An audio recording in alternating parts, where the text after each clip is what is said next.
Bonjour, c'est Gilles sur boursicoté.com. Voici l'analyse technique Forex et matières premières pour cette journée du jeudi 9 avril 2015. Et nous commençons par la paire de devises euro-dollar qui finalement invalide la sortie haussière. Je vous en parlais, on avait fait le plus dur ici sur l'accélération, donc on avait tous les premiers signaux ici d'une phase de hausse, mais ce que l'on n'a pas eu, c'est la cassure d'un précédent point haut significatif. On avait une zone de point haut ici qui était sur 1,104550. Malgré ici ces tests, on n'a pas réussi à venir casser ni même inquiéter cette zone de résistance. Donc on a marqué un point haut. Le tournant il s'est trouvé ici puisqu'on est repassé ici sous la moyenne mobile 20 exponentielle. Vous voyez que depuis qu'on est repassé sous cette zone, c'était le premier signal d'alerte. On est venu chercher ici la bolle inférieure et là le setup il est tout simple.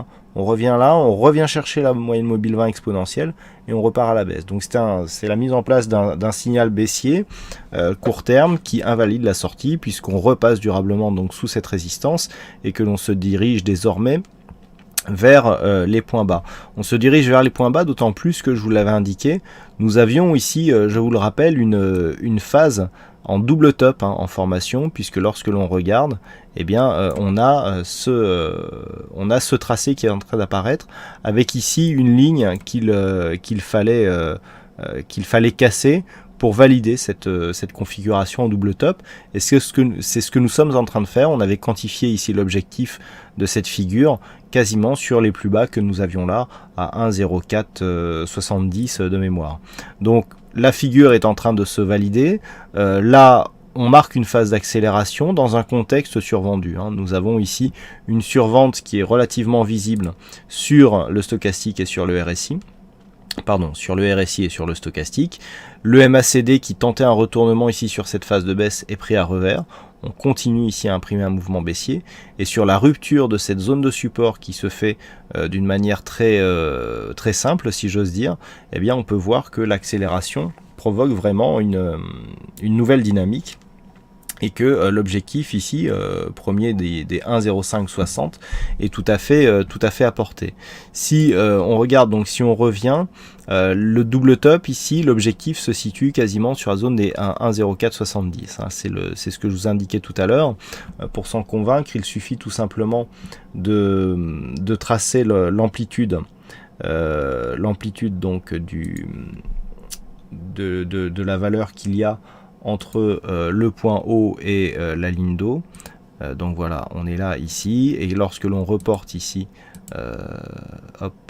lorsque l'on déplace ici ce segment sur le niveau de cassure, voilà, on a du coup quelque chose même qui descend en dessous et qui pourrait provoquer ici une cassure, puisqu'on a 1,0386 sur l'objectif ici de ce double top.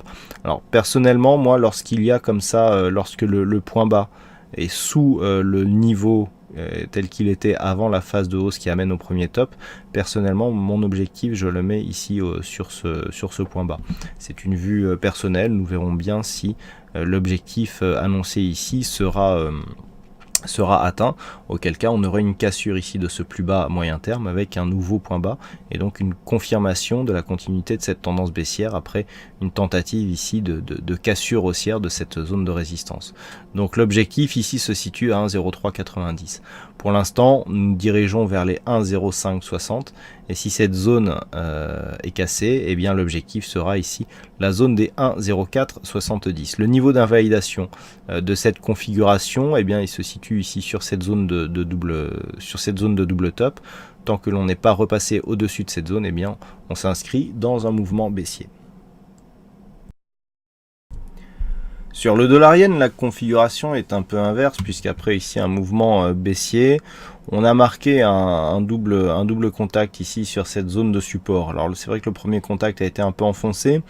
La configuration est valide, c'est-à-dire qu'on a vraiment ici le double contact. On voit bien ici que la résistance a marqué, la résistance ici des 120,40 a marqué une phase d'arrêt, et là que l'on est en train de casser cette zone. Alors le contexte d'un point de vue court terme est largement orienté à la hausse, puisque depuis ce contact ici, on a des contacts sur la moyenne mobile 20 exponentielle qui nous donne des accélérations haussières. et pour cause on est en train d'inscrire un nouveau point haut très court terme sur cette phase. Donc là le mouvement a l'air d'être bien parti. Si on s'affranchit ici de cette zone des 120,68, eh bien on s'ouvrira la voie vers les plus hauts, à savoir ici cette zone des 121,70, puis l'objectif du double bottom à 122 yens pour 1 $. Le niveau d'invalidation de cette configuration se situe ici sous cette zone de double contact à 118,70. Et enfin sur l'or, eh bien, nous sommes en train d'invalider la poursuite du mouvement haussier, puisqu'en restant ici sous cette zone des 1223 $ l'once, eh bien, les cours qui dans un premier temps se sont appuyés ici sur cette zone, eh bien, ont cassé. Donc hier je vous indiquais ici un possible signal de retournement, puisqu'il n'y avait pas encore eu contact avec la bande de Bollinger inférieure. Là le contact a eu lieu. On est en train de se diriger tout doucement vers la zone des 1187, mais sur cette zone c'est ici les 1180 $ l'once qu'il ne va pas falloir dépasser, parce que sinon on a presque une structure ici en double top qui est en train de s'inscrire, et si on cassait ici cette zone aux environs des 1180, eh bien on aurait un peu plus de 40 points à aller chercher pour une descente, et donc on se retrouverait ici sous cette zone de points bas. Donc personnellement je considérerais que l'objectif se situera sous 1150 pour les raisons que j'ai évoquées sur l'euro dollar, notamment avec le double bottom ou le double top. Donc bon, pour l'instant ici on est sur une phase de baisse. Si cette zone ici est cassée, clairement ça marquera une accélération, et qui plus est nous aurons un signal d'invalidation du mouvement haussier, puisque pour l'instant si on regarde, on a plutôt une configuration qui ressemblera à ça. Voilà, avec donc 2 points significatifs. Nous étions en attente ici d'un 3e point, et force est de constater sur cette phase que eh bien, on est en train de casser ici la zone de support, puisque on le voit, on la casse légèrement. Il semblerait que cette zone ici fasse ensuite office de résistance, et là on est en train de s'éloigner de celle-ci. Donc on est vraiment dans une phase ici où les cours sont en train de sortir de la dynamique baissière. Cette configuration sera donc confirmée sur un dépassement ici des 1180 $ l'once, qui pourront marquer une accélération donc à la baisse du métal jaune. Si tel était le cas, on entrerait dans une phase de neutralisation moyen terme, puisque si on regarde bien, depuis que nous avons eu ici ce mouvement baissier, eh bien on marque ici des points hauts sur cette phase. Alors vous voyez, on a un point de contact ici, c'est d'ailleurs le dernier point de contact de la résistance baissière qui est sur le retracement des 50%. On marque ici le point bas, et à chaque fois que l'on s'approche ici de cette zone, eh bien il y a des mouvements baissiers qui se mettent en place. On voit ici sur ces 2 contacts. Donc si après cela on valide ici une rupture de ce niveau, c'est bien visible ici sur cette phase.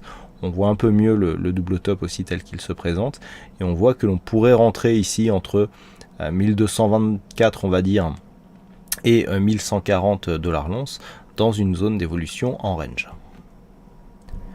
Voilà donc ce que nous pouvons dire sur cette analyse technique Forex et matières premières. Je vous souhaite à toutes et à tous une bonne soirée, bonne chance dans vos prochains trades, et on se donne rendez-vous dès demain pour d'autres analyses techniques sur le site boursicoté.com. Bonne soirée à tous.